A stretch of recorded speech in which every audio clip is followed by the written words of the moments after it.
ቦርጭ እያስቸገረኝ ነበር። ቦርጭ ምንድነው? ቦርጭ ማለት ይሄ ነው ቦርጭ? አሁን አንቺ ቦርጭ አለሽ? አዎ። እስቲ ንኪው። እሺ ነው። መዝናኛ ቦታው ስጃታለሁ አለኝ። አዎ እሺ ነው።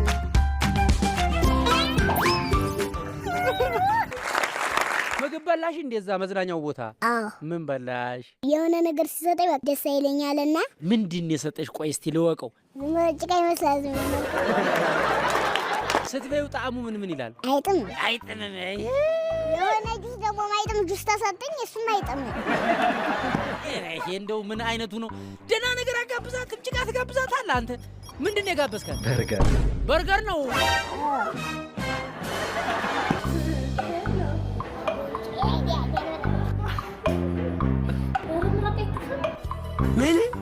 ምን ይባላል? በርገሩን አይጣፍጥም። ጭቃ ያልሽው በርገሩን ነው? ምን ሲሉ ነው የሰሩት? አንቺ እንደዚህ የተልከሰከሰ ነገር አትወጂም። ቆፍጠን ያለ ነገር ነው የሚመችሽ። የሚጣፍጠው ነገር ነው። በቃ ለምሳሌ ሽሮ ወጥ። ሌላ እስከ ሽሮ ሌላ አንቺ የሚመችሽ ምንድን ነው? ክክ ወጥ። ክክ ወጥ ነው የመሰለ ነገር እያለ እኔ የምልሽ ቆይ ሌባ ማለት ግን ምን ማለት ነው? ያልገባኝም። ደመቄና ሰለሞን የሚባሉ አሉ። ደመቄ አውቀዋለሁ። ታውቂያታለሽ? ደመቄ በምን አየህ እንዴ? ደመቄ ትልቅ ሰው ነች አይደል? እኮ አውቃታለሁ። ትልቅ ሰው ነው። ሰለሞንም አውቀዋለሁ። ሁለት አይን አለው አይደል? እኮ አውቀዋለሁ። እና እነሱ ሌባው ተደብ በማሽላ ውስጥ ገብቷል። እንደ ደመቄ ጋር? እሺ። እነሱ ወደ አንዳርጌ ቤት ሲሄዱ አንዳርጌ ደህና ነው? እሺ። ጅቡ በማሽላ ውስጥ ገብቷል። በማሽላ ውስጥ ገባ። ሲገባ ያያለው ማውዲ እየተንቀራፈፈ ሰክሯል። ይዛለታል። አሁንም ይጠጣል? የት ሄዶ? ምካዘን። ምን እንደሚጠጣ? አረቄ። አይ ብር ግን ከየት ነው የሚያመጣው እሱ? ስማጨቅ ያለ ብር አለሁ። ደልቶታል። እኔ አሁን አረቄ አልወድም። እውነት? ኧረ እውነት እውነት። እኔ እኮ ሰምቻለሁ። ቀደም ነበር የምጠጣ። አሁንስ? አሁን አልጠጣም። ማን ነበር የሚሰጥሽ? ቀደምማ ሁሉ ሲጠጡ አምጡ ነው ነበር የምልህ። እሺ። ከዚያ ጨጓራዬንም ጎዳኝ ተኩ። በጊዜ ነው ያቆምሽው አንቺ? አወጣለሁ ብቻውን የምጠጣው። ጠላስ ማን ነው የሚሰጥሽ? ጠላማ እነመም እናቴም ትሰጠኛለች። የማንን ጠላ ነው የምትወጂው? የነደመቀው የማጥሩ ሰው እናንዳርጌው ነው። ምንም አይልሽም? አረቄው እነሱ ሲጠጣ ረሱ ጠጥቻለሁ። ለምን አስጠላሽ? ሲሸተኛ ረሱ በጣም ደሜ ነው የሚፈለው። ጠላና ውሃ በምን ይለያያሉ? ውሃው ተሸልቆ ይመጣል። ተሸልቆ ይመጣና ጠላ ይቦጩበታል።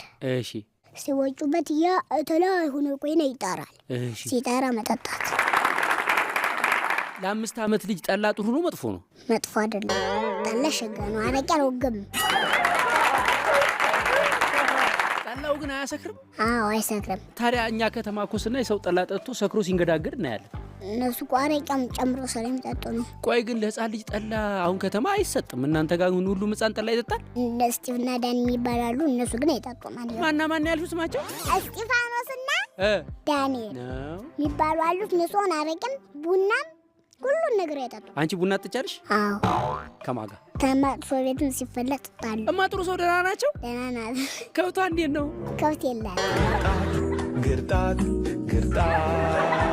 እሳቸው ቤት ቡና ሲፈላጥ ትጫለሽ? ተመ ቤትም ተማጥሩ ሰው ቤትም ተደመቀ ቤትም ተኛ ቤትም ጠጣለሁ። እና በረከት ቤትም እና ተናንዳርጌ ቤት እና አንዳርጌም ቤት አለ። አሁን እኔ ገጠር ልገባ ነው። ገጠር ምን እዛ ለመሞት ፈልጋል እንዴ? ሳቆ ተኩስ ነው እና ይቅርብኝ። አዎ ይቅርብህ። ቆይ አሁን ጥያቄ ቡና ስትጠጡ ማለት ነው የሰው ስም የምታነሳው ማን ነች? ሁሎችም ያነሳሉ። አንቺም ጭምር ማለት ነው? ማን ስም ነው የምታነሱት? አሁን ብዙ ጊዜ የብዙ ሰው ነው። ዝም ብሎ ተነግሮ ማያልቅ። እና አሁን የሰው ስም ሲነሳ አንቺ አብረሽ ታነሳለሽ? እናቴም አታነሳም፣ እቺ መቅደስም አታነሳም። እንዴ እቺ መቅደስ ከእናንተ ነው እንደ መጣች? አይደለም አዲስ አበባ ናት። አዎ ነች እኮ ታስታውቃለች። የአዲስ አበባ ልጅ ናት። ታስታውቃለች። ቆንጆ ናት። እሺ አንቺ ቡና እየጠጣሽ እነሱ የሰው ስም ሲያነሱ ማለት ነው ታዳምጫለሽ? እያዳመጡ እጠጣለሁ። ደስ ይላል ወሬው? ጣፍጣል ወሬው። ከቡናውና ከወሬው የቱ ይጣፍጣል? ወሬው ጣፍጣል። አንዳንዴ እንደው ጠንከር ያለ ወሬ ሲያወሩ ሂጂ ውጪ ምናምን አይሉሽም? አይሉኝም። ምንም ቢወራ አንቺ ፊት ነው። እድሜ ስንት ነው አንቺ? ዋ ቅድም አልነገርኩም? አረ የረሳሁት። ዋ ቅድም ስነግረኝ እኔም ረሳሁት። አሁን አንቺ ስታድጊ እንደነሱ የሰው ስም እያነሳሽ ቡና መጠጣት ትፈልጊያለሽ? አልፈልግም። ለምን? ለምን የሰው ስም ያነሳለሁ? ምን ችግር አለው? የሰው ስም ሲነሳ ጌታ እግዚአብሔር አምላኩ አይወድም። ህፃናት አዋቂ ቡና ሲጠጣ ቁጭ ብለው አብረው ቢጠጡ ይሻላል ወይስ ውጭ ወጥተው ቢጫወቱ ይሻላል? አብረው ቢጠጡ ይሻላል። ምን ያደርግለታል ቡና ለህፃን ልጅ? ለህፃን ልጅ ቡና ደግሞ ይመቸዋል። ምኑ ነው የሚመቸው? ደስ ይላል። ስኳሩ? ስኳር አይደለም። ያለ ስኳር ነው የምትጠጪው? በጨው። በጨው? ቡና በጨው እየጠጣሽ ነው ደስ የሚል?